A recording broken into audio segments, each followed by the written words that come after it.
కానీ ఇందులో మీ క్యారెక్టర్ చాలా బ్యాలెన్స్డ్‌గా బహుశా ఉండవలసిన అంటే ఎక్కడైతే టఫ్‌గా ఉండాలో మన, తన అని చూసుకోకుండా కూడా ఎలా అయితే యాక్షన్ తీసుకోవాలో ఒక అన్యాయం జరుగుతున్నప్పుడు అలాంటి ఒక పవర్‌ఫుల్ క్యారెక్టర్ మీకు యూ వుడ్ హావ్ రిలేటెడ్ కదా as a woman. Yes. Because ఇది ప్రతి ఒక్క లేడీస్‌కు రిలేటెడ్ అది. రిలేట్ అవుతాం కదండీ. ఇలాంటి క్యారెక్టర్ చూసినప్పుడు అయ్యో! మనకు కూడా ఒక టైంలో ఇలా అయింది అని. సో, ఈ 'ఈడు మగాడేంట్రా బుజ్జి' ఆ పాట ఐ థింక్ 10,000,000 12,000,000 వచ్చినట్టుంది అవును. చూసి. చాలా 12 తక్కువ మిలియన్. టైంలోనే. మంచి ర్యాప్ స్టైల్‌లో. అది విన్నప్పుడు బాగా ఫన్నీగా భలే చాలా మందికి చెంప చెల్లుమనిపించేలాగా ఉంది. మీకేమనిపించింది పాట విన్నప్పుడు? నిజంగా గ్రేట్ అనిపించింది. ఎందుకంటే హ్మ్, ఆహ్, పాట వింటుంటే మనం ఒక్కొక్క సీను, ఒక్కొక్క ఆ షాట్ కూడా మాకు అన్వయిస్తది. హ్మ్. ఇప్పుడు నేను నా ఎక్స్‌పీరియన్సే చెప్తున్నాను. చిన్నప్పటి నుంచి స్కూల్‌కెళ్ళినప్పుడు చిన్న చిన్న విషయాలు మనం అవి బయట చెప్పలేము. అలా రోడ్‌లో నడుచుకుంటూ వెళ్తుంటే ఫ్రీగా వెళ్ళలేము మగాళ్ళతో. హ్మ్. ఇలా వెళ్తుంటే అలా తోసుకుంటూ వెళ్ళడం. ఒక బస్‌లో వెళ్తుంటే మనం వెనకాల గిల్లడం, పిన్‌లో ఇలా అన్నీ చేస్తుంటారు. ఆ! ఇవన్నీ నాకు జరిగింది. సో, ఒక ఆడదానికి ఎక్కడ స్వేచ్ఛ లేదు. అవును. అంతే గదా! ఆ! అంతే. ఒక ఫ్రీగా ధైర్యంగా ఎళ్ళలేవు. హ్మ్. ఒక ట్యూషన్‌కెళ్తుంటే రోడ్డు ఉంటే ఎళ్తుంటే ఆ రోడ్‌లో ఎవరో లేదంటే వచ్చి టీజ్ చేయడం. హ్మ్.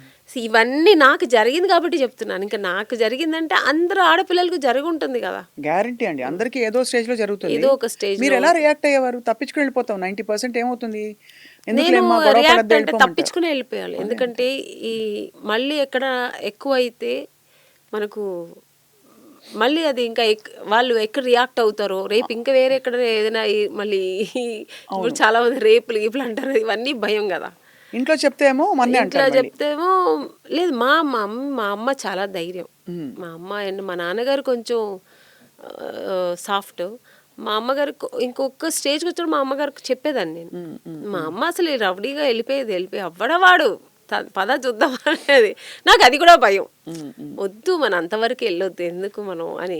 అందుకని చెప్పేదాన్ని కదా ఇంట్లో. హ్మ్. మోస్ట్ ఆఫ్ ది టైం నేను నాలోనే అలా నేనే దాన్ని సాల్వ్ చేసుకునేదాన్ని. సో ఇలా ఆడది ఎన్ని ఎదుర్కొంటుంది కదా! అవును. ఒక్కొక్క స్టేజ్‌లో కూడా ఎదుర్కొంటూ వస్తది.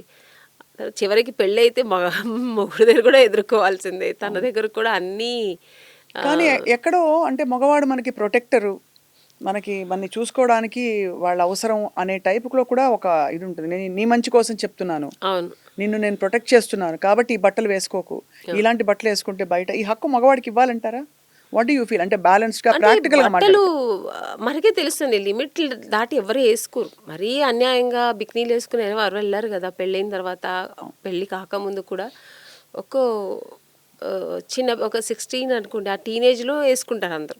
అంటే ఎవరి తర్వా పరిధులు వాళ్ళు తెలుసుకోవాలంటారు. తెలుసుకుంటారు. హ్మ్. తర్వాత ఏదైనా మనకు ఒక లిమిట్ ఉంటుంది. శారీనే ఏసుకోవాలి, సల్వార్స్ ఏసుకోవాలి, ఈ చోటుకెళ్తే ఇలాంటి డ్రెస్సే ఏసుకోవాలని ఒకటుంటది మనకు. ఒక డిసిప్లిన్ ఉంటది. సో, అది చెప్పాల్సిన అవసరం లేదు. ఎక్కడో కొంతమంది వేసుకుంటే అది దాంట్లో తప్పు కూడా లేదు. హ్మ్. మగాళ్ళు ఇలా కాదు ఇలా చెప్పడం కూడా తప్పు లేదు. కానీ దీనివల్లే జరిగింది అనడం చాలా తప్పు. నువ్వు వేసుకున్న డ్రెస్ వల్లే జరిగింది. అందుకే వాళ్ళు దృష్టి అలా పోయింది అనేది చాలా తప్పు.